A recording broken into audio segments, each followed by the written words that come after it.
Tonight, an eye-opening story about what's going on in the New Mexico desert. We're about to show you what happens inside a rave. It frightened one mother who witnessed it firsthand, and deputies say you'll be surprised too. Here's News 13's Kim Holland.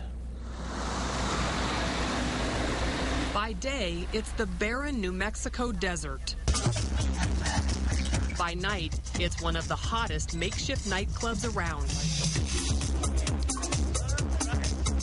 Uniformed Bernalillo County deputies with the gang unit documented one rave in Valencia County last summer. Right now there's approximately 300 kids here ranging in age from appears to be 12 years of age all the way up to 30 years of age. Hundreds of people dancing to the music, some girls scantily dressed. We did see was a lot of younger kids showing the signs of being high on the drug MDMA, which is ecstasy. Deputies say the drug ecstasy seems to be the staple at raves.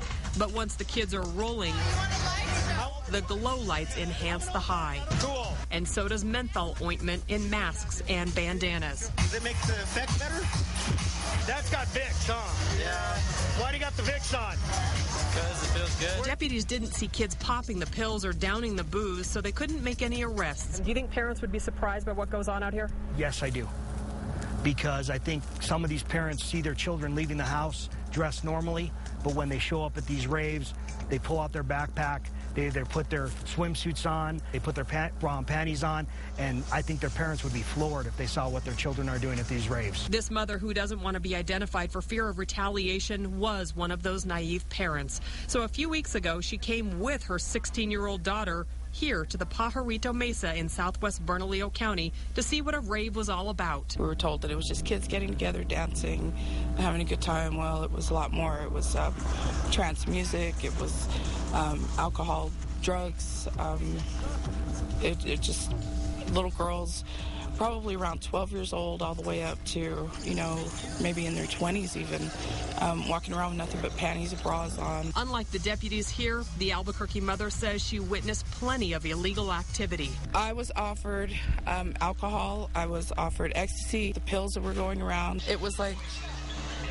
crazy drugs, sex, dancing, You actually saw girls having sex? It was more of a dry fornication. Deputies say right now, during the summer, raves are rampant. And there was a rave held here just a couple of weeks ago. The stage is used for the DJ. There's still a lot of evidence that litters this lot. There are water bottles, glow sticks, and a rave light bulb.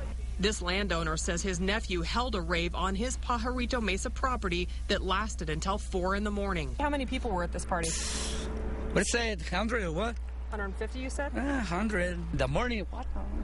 I see bottles and everything.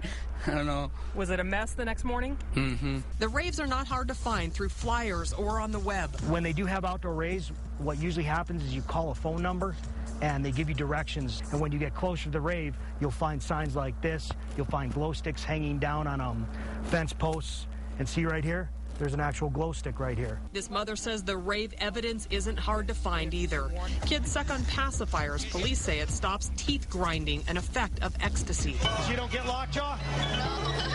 And many wear colorful beads as bracelets. This mother found both in her daughter's room. It was all an eye-opening experience, the Albuquerque mother says. She hopes her child will never experience again. Kim Holland, KRQE News 13.